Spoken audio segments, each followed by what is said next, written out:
I'm going to share with you a story from the Old Testament that I honestly consider to be the most disturbing in the entire Bible. It's a story that could easily be labeled for adults due to its intense content. Before we go any further, I want to make it clear that this story is not suitable for all ages and may trigger painful memories or traumas in some people. The story I'm referring to is recorded in chapters 19 to 21 of the book of Judges. Many people only know chapter 19, without going on to read the subsequent events. I believe that there are crucial lessons to be learned from this striking narrative. Firstly, I'm going to narrate the events as vividly as possible, and then we'll explore the reflections we can draw from this complex episode. Follow me to Judges, chapter 19, verse 1. In those days, when Israel had no king, there was a Levite who lived in a remote region of the mountains of Ephraim. He took to himself a concubine from the town of Bethlehem in Judah. It's important to understand the scenario. We have a Levite man living in the north of Israel who acquires this woman to be his concubine, or wife if you prefer, who lived in the south, in Bethlehem. The story unfolds from there. This woman was unfaithful to the Levite and left him, returning to her father's house in Bethlehem of Judah, where she stayed for 4 months. She betrayed him and sought refuge in her father's house. The narrative continues. Essentially, the Levite decides to get his wife back. He embarks on a journey from the north, from the mountains of Ephraim, to the south in Bethlehem, in order to reconcile with her and bring her back. When he arrives, he is received with great hospitality by his father-in-law. Over and over again, the Levite expresses his intention to leave. "I must go. Let me take my wife back home." But his father-in-law insists, No, stay another night." The Levite gave in, "All right, I'll stay another night." This scenario is repeated for several days, until finally the man declares, "With all due respect, I thank you for your hospitality, but I really must leave and return home." It's at this point that he finally begins his journey home, and that's when the tragedy begins to unfold. The Levite, accompanied by his concubine, is traveling from Bethlehem, in the south of Israel, north towards Ephraim. They approach Jebus as the day draws to a close. The servant suggests to his master, "Please, wouldn't it be wise for us to stop in this Jebusite town and spend the night here?" But the Levite replies, "Let's not stop in a foreign town where there are no Israelites. We'll continue on to Gibeah." The servant then proposed, "Perhaps we can reach one of these places and stay overnight in Gibeah or Ramah." So they continue their journey, and the sun sets as they approach Gibeah, in the territory of Benjamin. When they get there, to their surprise and dismay, no one is willing to offer them shelter. Hospitality was a fundamental value in Israelite culture, making this situation even more shocking. As night fell, an elderly man appeared in the town square and asked, "Why are you still here? Didn't anyone take you into their home?" They reply, "No, no one offered us shelter." The old man then says, "You know what? You can stay at my house tonight." The Levite gratefully replies, "Excellent, but I want you to know that we don't need anything more than a roof over our heads. We have enough provisions for our donkeys, for me and my concubine. All we need is a place to rest. If you give us a place to sleep, that will be more than enough." The old man assures him, "Don't worry, you're welcome in my house, we'll be fine." So the Levite, his servant and his concubine settle into the man's home in Gibeah. And then the unthinkable happens. While they were settling in, suddenly, wicked men from the city surround the house and start banging on the door violently. They shout to the owner of the house, the old man, "Bring out the man who entered your house, because we want to have sex with him." It is at this point that the narrative takes a truly disturbing turn. Depraved men, inhabitants of Gibeah, from the tribe of Benjamin, surround the old man's house and demand, "We know you have a guest. Bring him out so we can rape him." Watch the host's reaction. He comes out and begs, "My brothers, please don't commit such an atrocity. This man is my guest. Don't perpetrate such wickedness. Let me offer you my virgin daughter and this man's concubine. Do what you like with them, but don't commit such an outrage against this man." We'll cover the ethical implications of this proposal later, but what follows is truly unimaginable. Verse 25 reads, "But the men refused to listen to him. So the Levite took his concubine and gave her to them. They raped and abused her all night until dawn. At daybreak, they finally set her free." My friend, that's why I emphasize that this narrative could be considered unsuitable for minors and potentially traumatic. I ask you to imagine a group of depraved men taking turns to sexually abuse this woman. They rape her repeatedly throughout the night until, in the morning, they finally abandon her. The outcome for this poor woman is devastating. At dawn, she staggers back and, as daylight breaks, collapses in the doorway of the house where her master was staying. Can you visualize it? She is so exhausted, so brutally beaten and abused all night by these men that she barely has the strength to drag herself back to the house. She simply collapses on the doorstep, prostrate and lifeless. This narrative confronts us with profound questions about human nature, justice, and morality in ancient times. It challenges us to reflect on how we interpret and apply sacred texts in our contemporary society, and reminds us of the importance of protecting the vulnerable and fighting injustice in all its forms. Dear listener, as we delve into this very impactful and controversial biblical narrative, it is essential that we approach the subject with due sensitivity and thoughtfulness. The story we find in the final chapters of the book of Judges is not just a historical account, but a mirror that reflects the darkest depths of human nature and the devastating consequences of a society that has lost its moral compass.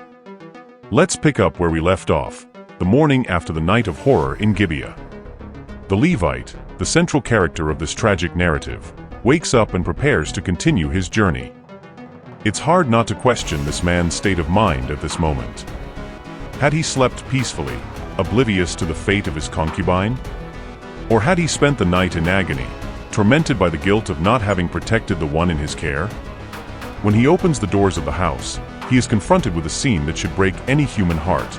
His concubine, the victim of unimaginable violence, lies prostrate in the doorway. Her hands stretched out over the threshold seem to be a last, silent plea for help, a mute cry from a soul that has been brutally violated. The Levite's reaction is shockingly cold. "Get up," he says, "let's go." There is no compassion in his voice, no sign of remorse or horror at the obvious suffering. It's as if, for him, she was more of an object, damaged property, than a human being who had just gone through unspeakable torment. The silence that follows is deafening. The woman's lack of response speaks louder than any scream could. She has succumbed to the injuries and abuse of the night before, her broken body a silent testimony to human cruelty in its rawest form. What follows defies comprehension and makes us question the limits of human sanity. The Levite, in an act that borders on the unbelievable, places the lifeless body of his concubine on his donkey and leaves for home. It's hard to imagine what was going through his mind during this macabre journey. Was he planning his next move? Or was he in such a deep state of shock that he was acting mechanically, unable to process the enormity of what had happened?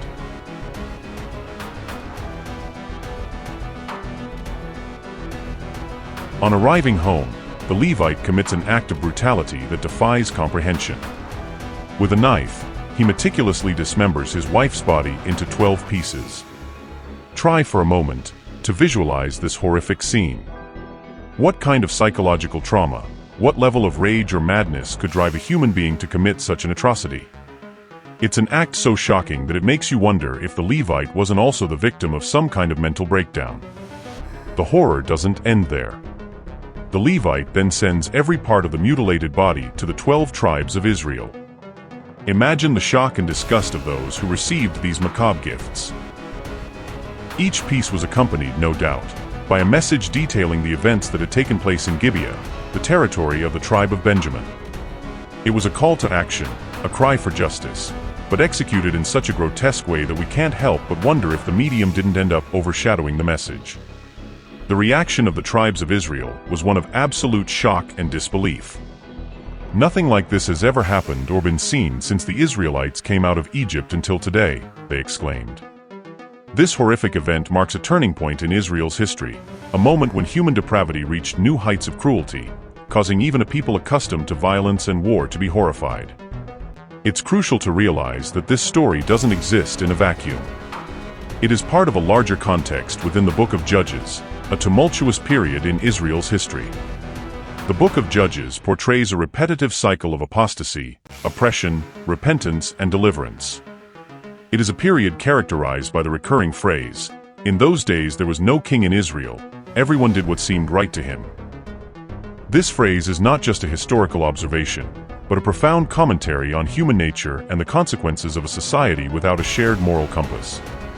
When there is no framework of responsibility, when each individual becomes the measure of all things, we open the door to justifying unimaginable acts of cruelty and injustice. Now, dear listener, allow me to draw some crucial lessons from this very dark episode in our sacred history. First small lesson. The absence of leadership and responsibility makes us vulnerable to moral deviance. The text repeatedly emphasizes the absence of a king in Israel. This is not just a political observation, but a statement about the importance of structures of responsibility in our lives. When we believe that our actions will have no consequences, when there is no one to call us to account, we are more likely to make morally questionable decisions. This applies not only on a national level, but also in our personal lives. Who are the people in your life who keep you accountable? Who are the ones who have the courage to question your decisions when necessary? Second little lesson. The importance of treating every human being as a bearer of the divine image. The proposal of the host at Gibeah to offer his own daughter and the Levite's concubine to the attackers reveals a deeply disturbing mentality. It reminds us of the importance of equally valuing the dignity of each individual, regardless of gender, social status, or any other characteristic. In our current society, where people are often reduced to statistics or stereotypes, how can we ensure that we are honoring the humanity inherent in every person we meet? Third little lesson. The danger of gradually moving away from moral and spiritual principles. The Book of Judges as a whole illustrates a nation that gradually moves away from its ethical and religious foundations. The result is a downward spiral of morality that culminates in this horrific act. This alerts us to the danger of the gradual erosion of our values.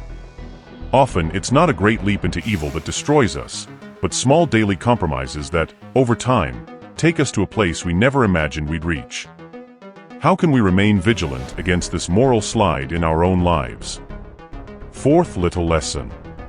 The unpredictable consequences of our decisions. The following chapters recount a devastating civil war between the tribes of Israel, resulting in thousands of deaths and almost leading to the extinction of the tribe of Benjamin. The ramifications of our actions often extend far beyond what we can predict. Every decision we make, no matter how small, has the potential to trigger a series of events with far-reaching repercussions. How can we cultivate a mindset that considers not only the immediate consequences of our actions, but also their potential long-term effects? Fifth small lesson. The possibility of redemption and reconstruction. Even in the midst of this bleak narrative, we see a glimmer of hope. The book ends with the tribe of Benjamin being restored, albeit through questionable means. This reminds us that, even after serious mistakes, there is the possibility of redemption and a new beginning. However, it is important to note that this redemption does not come without cost or consequences. How can we, in our own lives and societies, create spaces for redemption and restoration, while recognizing the need for justice and accountability? Sixth little lesson. The danger of moral relativism. The final sentence of the book, "Everyone did what seemed right to him," is a powerful warning about the dangers of moral relativism. When we lose a shared standard of right and wrong, we open the door to justifying almost any action. How can we, in a pluralistic society, find common moral ground that respects the diversity of beliefs but still upholds certain fundamental ethical principles? Seventh lesson. The importance of confronting the difficult parts of our history. It's tempting to ignore or minimize passages like this in our sacred scriptures. However, confronting these difficult stories offers us valuable opportunities for reflection and growth. How can we approach the problematic parts of our religious and cultural heritage in a way that allows us to learn from them, rather than simply dismissing or ignoring them? Lesson 8. The role of the community in maintaining moral integrity. Although the story begins with the acts of individuals, it quickly becomes a narrative about how a community responds to injustice. This reminds us of the importance of strong communities in maintaining ethical standards. How can we strengthen our communities so that they help us live more ethical and compassionate lives? Lesson 9. The cyclical nature of sin and redemption. The book of Judges as a whole illustrates a cycle of sin, consequence, repentance, and redemption. This particular story is a microcosm of that larger cycle. It reminds us that moral progress is not linear. As individuals and societies, we are constantly fighting the tendency to relapse into old destructive patterns. How can we break these cycles in our own lives? And finally, the 10th small lesson. The responsibility to protect the vulnerable. The failure to protect the concubine, one of the most vulnerable people in this society, is one of the most disturbing aspects of this story. It challenges us to consider, who are the most vulnerable in our society today? How are we failing to protect them? What steps can we take to ensure that the weakest among us are valued and protected? As we reflect on this deeply disturbing narrative, we are confronted with fundamental questions about human nature, morality, and the consequences of our actions. This story, although shocking, serves as a powerful reminder of the pitfalls we face when we stray from sound ethical principles. It's crucial to realize that every decision we make, no matter how small, can trigger a series of events with far-reaching repercussions. As we saw in the story of the Benjamites and the other tribes of Israel, one thoughtless action can lead to an escalation of violence, resulting in loss of life, destruction of communities, and endless cycles of retaliation. Furthermore, this narrative warns us about the dangers of relativizing morality.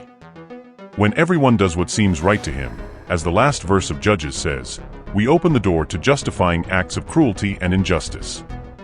That's why it's so important to have structures of responsibility in our lives, whether they're based on religious, ethical, or social principles.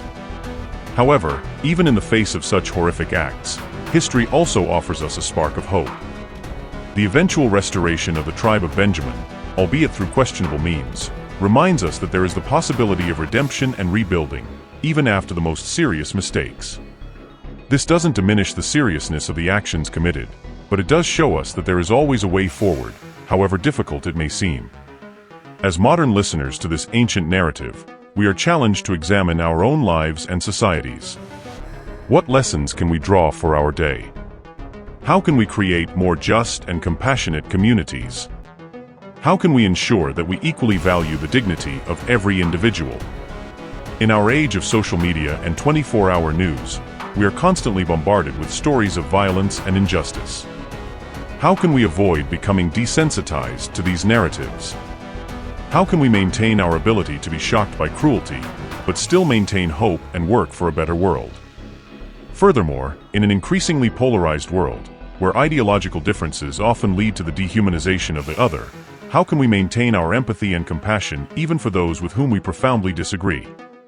How can we create spaces for dialogue and mutual understanding, even in the midst of deep differences? This story also challenges us to consider the role of justice and mercy in our lives and societies. How do we balance the need for accountability with the possibility of redemption? How can we create systems of justice that not only punish, but also restore and rehabilitate? Remember, dear listener, that although we can't change the past, we have the power to shape the future through our choices in the present. Every act of kindness, every ethical decision, every moment in which we choose the path of integrity, contributes to a better world. May this story serve not only as a somber warning, but also as a call to action.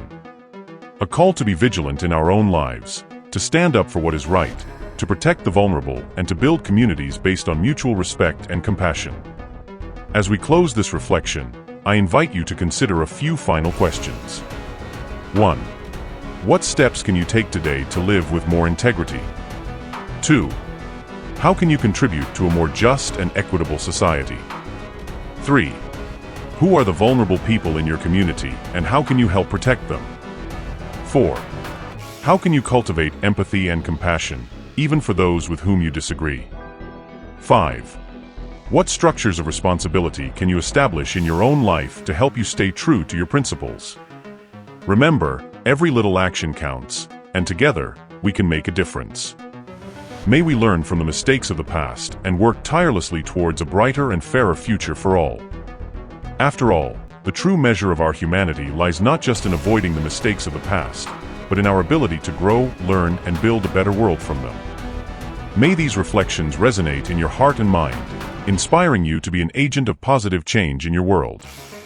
The journey to a more just and compassionate world begins with each of us, in our daily decisions and interactions with others. As we close this in-depth analysis of the narrative of Judges, it's important to remember that although the story is ancient, the lessons it offers are timeless. In every age, we face our own moral and ethical challenges. The question is, how do we respond to them? Consider the power structures in our society today.